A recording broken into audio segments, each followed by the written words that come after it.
جس پر کثیر زر مبادلہ خرچ ہوگا. اس کے علاوہ ملک بھر میں وسیع پیمانے پر انفراسٹرکچر کا نقصان ہوا ہے. اگرچہ سیلاب کی وجہ سے $30 ارب نقصان کا تخمینہ لگایا جا رہا ہے، لیکن نقصان اس سے کہیں زیادہ ہے.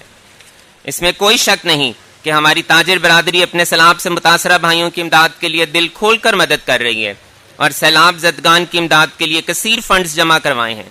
لیکن متاثرین کی بحالی اور کھلے آسمان تلے بیٹھے افراد کو وبائی امراض و بھوک و پیاس سے بچانا بہت بڑا چیلنج ہے، جس سے نمٹنے کے لیے وفاقی اور صوبائی حکومتیں کام کر رہی ہیں. میری وفاقی حکومت اور تمام صوبائی حکومتوں سے اپیل ہے کہ ایک لمحہ بھی ضائع کیے بغیر ڈیمز اور واٹر ریزروائرز پر کام شروع کریں، تاکہ اربوں ڈالر کا پانی جسے ہم سمندر میں پھینک دیتے ہیں وہ سستی بجلی کی پیداوار اور زرعی شعبے کی ترقی کے لیے استعمال کیا جا سکے. اگر ہم یہ پانی ذخیرہ کر لیں تو سستی بجلی پیدا کر کے انڈسٹری کو ریلیف دے سکتے ہیں، اپنے کسانوں کو خوشحال کر سکتے ہیں. اگر ہماری زراعت مضبوط ہوگی تو ہماری صنعت اور معیشت خود بخود ترقی کریں گے. عزیز تاجر بھائیوں، میرا مشن بہت واضح اور سادہ ہے. میرا یہ نظریہ ہے کہ اگر تاجر برادری کے مسائل حل ہوں گے تو ملک کی معیشت کے مسائل خود بخود حل ہو جائیں گے. اس سلسلے میں ہمارے عملی اقدامات آپ کو انشاءاللہ نظر آئیں گے. بزنس کمیونٹی کو انٹرسٹ ریٹ کی بلند ترین سطح، روپے کی قدر میں تاریخی کمی، بجلی، پیٹرول اور گیس کے زیادہ نرخ، فنش گڈز کی بہت زیادہ پیداواری لاگت، چیپٹر 84 اور 85 کے تحت ہمارے ٹریڈرز کی کنسائنمنٹس ریلیز کرنے میں تاخیر، ڈیمریج، ڈیٹینشن، لیٹ پیمنٹ چارجز، خام مال پر 100% کیش مارجن کی شرط، سی ڈی اور آر ڈی سمیت بہت سے مسائل کا سامنا ہے. ہم ان مسائل کو بھرپور طریقے سے ان کی آواز کو بلند کریں گے، اور نہ صرف حکومت پر زور دیا جائے گا کہ وہ ان مسائل کو ختم کرے، بلکہ اس کے لیے ٹھوس اور قابل عمل تجاویز آپ کی مشاورت سے پیش کی جائیں گی. ہماری تاجر برادری کا بڑا حصہ مارکیٹوں میں کاروبار کرتا ہے، جہاں روڈ، انفراسٹرکچر، سیکیورٹی سمیت بہت سے مسائل ہیں. برسات میں بارشوں کا پانی دکانوں اور گوداموں میں داخل ہو کر تباہی مچا دیتا ہے. انشاءاللہ ضلعی، صوبائی اور وفاقی حکومتوں اور تمام متعلقہ اداروں کے ساتھ تاجر برادری کی آواز بلند کی جائے گی.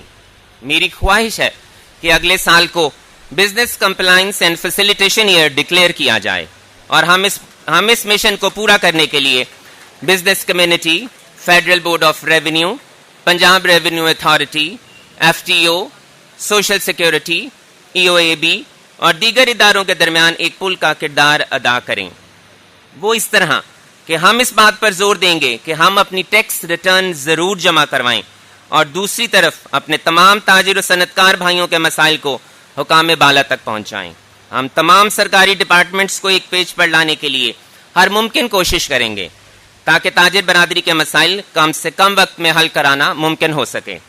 ہم حکومت کو بھی یقین دلاتے ہیں کہ نان فائلر کو فائلر بننے کی ترغیب دینے کے لیے خصوصی اقدامات اٹھائیں گے، مگر حکومت کو بھی ہمیں عزت و احترام دینے کی سفارش کرتے ہیں، اور یقین دہانی کرائے حکومت ہمیں کہ ڈبل ٹیکسیشن اور اوور ٹیکسیشن ہرگز لاگو نہیں کی جائے گی.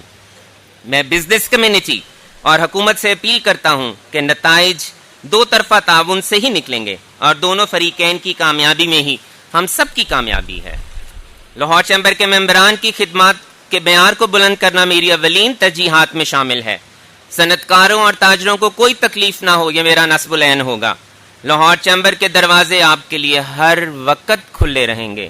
مارکیٹ ایسوسی ایشنز کے نمائندوں کے ساتھ باقاعدگی سے میٹنگز کی جائیں گی، اور لاہور چیمبر کی اسٹینڈنگ کمیٹیوں میں ان کی شمولیت کو بھی یقینی بنایا جائے گا.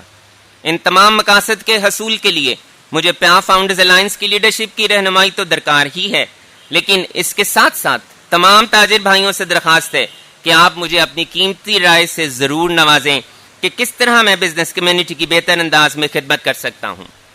ان مطلوبہ اہداف کو حاصل کرنے کے لیے ہم سب کو مل کر کام کرنا ہوگا. میں موجودہ پرائم منسٹر جناب میاں محمد شہباز شریف صاحب، جو کہ فاؤنڈرز کے سابقہ LCCI کے پریزیڈنٹ ہیں، اور موجودہ فائنانس منسٹر صاحب جناب اسحاق ڈاٹ صاحب، جو فاؤنڈرز کے سابقہ LCCI کے پریزیڈنٹ ہیں، میں ان سے بھی ریکویسٹ کرتا ہوں کہ اس وقت تاجروں کو بہت مشکلات کا سامنا ہے. پلیز اسٹیک ہولڈرز کے ساتھ بیٹھیے، ہمیں آپ کی ضرورت ہے، اور ہم یہ سمجھتے ہیں کہ آپ تاجر برادری کی مشکلات کو سمجھ سکتے ہیں، اور ان کو حل کرنے کے لیے آپ ضرور کوئی حکمت عملی جلد از جلد اپنائیں گے۔ آخر میں میاں محمد اشرف صاحب، افتخار علی ملک صاحب اور پیاف فاؤنڈرز الائنس کے تمام سابقہ صدور کا شکر گزار ہوں، جن کی محبت کی وجہ سے اللہ تعالیٰ نے آج مجھے اس مقام سے نوازا ہے۔ اللہ تعالیٰ ہمارے حامی و ناصر ہوں اور ہمیں اپنے مقاصد کے حصول میں کامیابی عطا فرمائیں، آمین۔